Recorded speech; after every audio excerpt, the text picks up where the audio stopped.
नमस्कार. आज आपण गॅस न पेटवता फक्त 2 मिनिटात ₹10 भरपूर साऱ्या मार्केटच्या फ्लेवरच्या कुल्फ्या बनवणार आहोत. तेही अगदी घरीच. तर चला मग वेळ न वाया घालवता रेसिपीला सुरुवात करूया. सर्वात आधी किचनमधील कोणतीही वाटी सिलेक्ट करून घ्यायची आहे. वाटी घ्या किंवा कप घ्या. त्यानंतर त्या वाटीच्या मापाने आपण इथे 2 वाटीभर पाणी घेणार आहोत. या पाण्यामध्येच आपण साखर टाकणार आहोत. तुम्ही साखरऐवजी खडी साखरसुद्धा घेऊ शकतात. ज्या वाटीने आपण पाणी घेतलं होतं ना, त्याच वाटीने आपण इथे पाऊण वाटी एवढी साखर घ्यायची आहे. तुम्हाला जर जास्त गोड कुल्फी पाहिजे असेल, तर तुम्ही साखर थोडी वाढवू शकतात. आता घेऊया कुल्फीचं मेन साहित्य, ते म्हणजे रसना. तर इथे मी 10चं पॅकेट जे रसनाचं मिळतं ते घेतलेलं आहे. तुम्ही लहान-लहान 1 वाले किंवा 2 वाले सॅचेट असतात ना, ते घेतले तरीसुद्धा चालेल.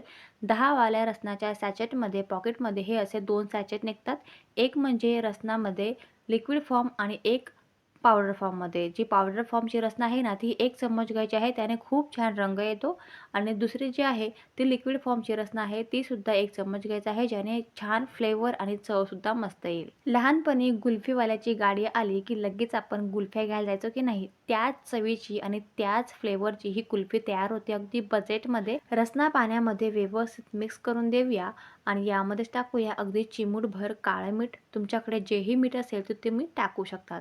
मीठ टाकल्याने या रसनाची जी चव आहे ना, अतिशय छान होते. जर तुम्हाला सरबत प्यायला आवडत असेल ना, तर साखर पूर्ण विरघळून या रसनामध्ये आईस क्यूब म्हणजे बर्फाचे तुकडे टाकून तुम्ही हे सरबत पिऊ शकता. अतिशय चविष्ट लागतं. तर आज आपण सरबत न बनवता कुल्फी बनवणार आहोत. आता पूर्ण साखर व्यवस्थित विरघळेपर्यंत हे मिश्रण आपण असं ढवळत राहायचं आहे. तर तुम्ही बघू शकता साखर पूर्ण विरघळलेली आहे आणि मिश्रणाला अतिशय सुरेख रंगसुद्धा आलेला आहे.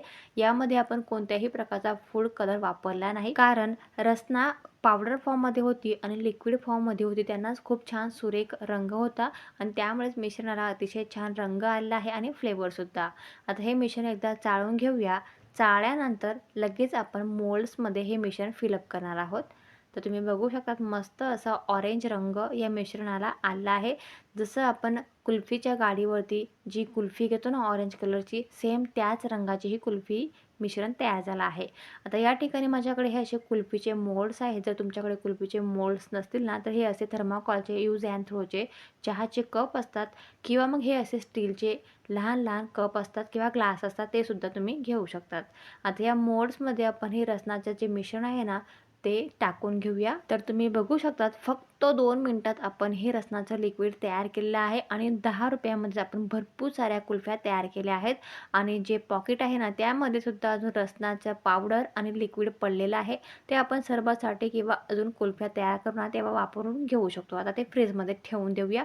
त्यानंतर या प्रकारे आपण सगळ्या मोल्ड्समध्ये कुल्फीचं मिश्रण टाकून दिलं आहे. आता वरून फॉईल पेपरने किंवा मग तुमच्याकडे प्लास्टिकची दुधाची पिशवी असेल किंवा प्लास्टिकचं कव्हर असेल, त्यानं तुम्ही ह्या पद्धतीने मोल्ड्स किंवा ग्लास जे असतील, तुम्ही ज्याही मोल्ड्समध्ये ग्लासमध्ये मिश्रण टाकलेलं असेल, ओतलेलं असेल ना, ते या पद्धतीने पॅक करून ठेवायचं आहे.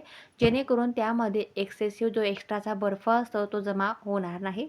तरी नंतर आपण या पद्धतीने चाकूने छोटे-छोटे होल्स पाडून घ्यायचे आहे. कारण यामध्ये आपल्या कुल्फीच्या ज्या स्टिक आहेत, काड्या आहेत, त्या व्यवस्थित सेट करायच्या आहे. जर तुम्हाला कुल्फीच्या काड्या सेट करायच्या नसतील ना, तर होल्स पाडले नाहीत तरीसुद्धा चालतील. कुल्फी अगदी मार्केटसारखी दिसायला हवी, त्यामुळे इथे मी ह्या पद्धतीने स्टिकचा वापर करते आहे. जर तुमच्याकडे या स्टिक नसतील ना, तर ह्या पद्धतीने जो चम्मच असतो पोहे खायचा, तो सुद्धा तुम्ही उलटा करून ह्या कुल्फीच्या मोल्ड्समध्ये सेट करून ठेवू शकतात. अतिशय मस्त परफेक्ट सेट होते. तर इथे माझ्याकडे काड्या आहेत, त्याच मी या ठिकाणी मोल्ड्समध्ये आणि ग्लासमध्ये व्यवस्थित सेट करून देते आहे. तर तुम्ही बघू शकता इथे पूर्ण मोल्ड्समध्ये आपण ह्या ज्या स्टिक आहेत ते व्यवस्थित सेट करून दिले आहेत. आता हे मोल्ड्स आणि जे ग्लास आहेत, ते ग्लास आणि मोल्ड्स आपण 7 ते 8 तासासाठी फ्रीजमध्ये फ्रीज करण्यासाठी ठेवायचं आहे, म्हणजेच कुल्फ्या सेट करण्यासाठी ठेवायचं आहे. तर रात्रभर इथे मी फ्रीजमध्ये कुल्फ्या सेट करायला ठेवल्या होत्या. दुसऱ्या दिवशी आपण आता चेक करणार आहोत. दुसऱ्या दिवशी कुल्फी छान सेट झाली आहे. कुल्फी व्यवस्थित निघण्यासाठी मी इथे एका डिशमध्ये नॉर्मल टेम्परेचरचं पाणी घेतलं आहे आणि ह्या पाण्यामध्ये आपण हे मोल्ड्स ठेवायचे आहेत. त्यानंतर जे थर्माकॉलचे कप आहे, त्या कपला थोडंसं हाताने आपण ह्या पद्धतीने रोल करून घ्यायचं आहे, जेणेकरून हाताची उब ह्या कपाला लागेल आणि कुल्फी ही मस्त अशी व्यवस्थित कपाच्या बाहेर येईल. आता तुम्ही बघू शकतात कपावरचे आणि जे मोल्ड्स आहेत त्या मोल्ड्सवरची मी ॲल्युमिनियम फॉईल काढून घेते आहे. मस्त अशा कुल्फ्या व्यवस्थित सेट झालेल्या आहेत. आता ग्लासमध्ये आपण कुल्फी काढून घेऊया. तर तुम्ही बघू शकता ग्लासमध्ये सुद्धा कुल्फी अतिशय मस्त सेट होते ह्या पद्धतीने आणि बघा मस्त सुरेख रंग आला आहे आणि कुल्फी अगदी परफेक्ट सेट झालेली आहे. तर तुम्ही बघू शकता अगदी बजेटमध्ये कमी साहित्यामध्ये आपण ही कुल्फी घरीच तयार केली आहे, तेही अगदी योग्य पद्धतीने, हेल्दी पद्धतीने घरचंच सगळं साहित्य वापरून, घरचंच व्यवस्थित पाणी वगैरे वापरून बाहेरून आपण कुल्फ्या आणतो. आपल्या लहान मुलांना आपण फॅमिलीमध्ये खातो, परंतु त्या कोणत्या पद्धतीने बनवल्या असतील आपल्याला माहीत नसतं. त्यामुळे तुम्हीसुद्धा ह्या पद्धतीने ह्या उन्हाळ्यामध्ये ह्या कुल्फ्या नक्की तयार करा आणि हा उन्हाळा आपल्या फॅमिलीसोबत नक्कीच कुल्फीसोबत एन्जॉय करा. आता अशाच नवनवीन रेसिपीज पाहण्यासाठी मी डिस्क्रिप्शन बॉक्समध्ये लिंक दिली आहे. तुम्ही नक्की चेकआउट करा. रेसिपीज बघा आणि घरीच हेल्दी पद्धतीने बनवून आपल्या लहान मुलांना, फॅमिलीला खाऊ घाला आणि हेल्दी राहा. आता भेटूया अशा छान नवीन टेस्टी आणि हेल्दी रेसिपीसोबत. आणि हो, आजची ही कुल्फी रेसिपी तुम्हाला कशी वाटली मला कमेंट करून नक्की सांगा. जराही आवडली असेल ना तर प्लीज एक लाईक नक्की करा. चॅनलला नवीन असाल तर प्लीज सबस्क्राईब करा. सबस्क्राईब करणं अगदी विनामूल्य आहे, जेणेकरून जोही व्हिडिओज मी अपलोड करेल ना तो सगळ्यात आधी तुम्हाला बघायला मिळेल. आता भेटूया पुढच्या व्हिडिओमध्ये. Thank you.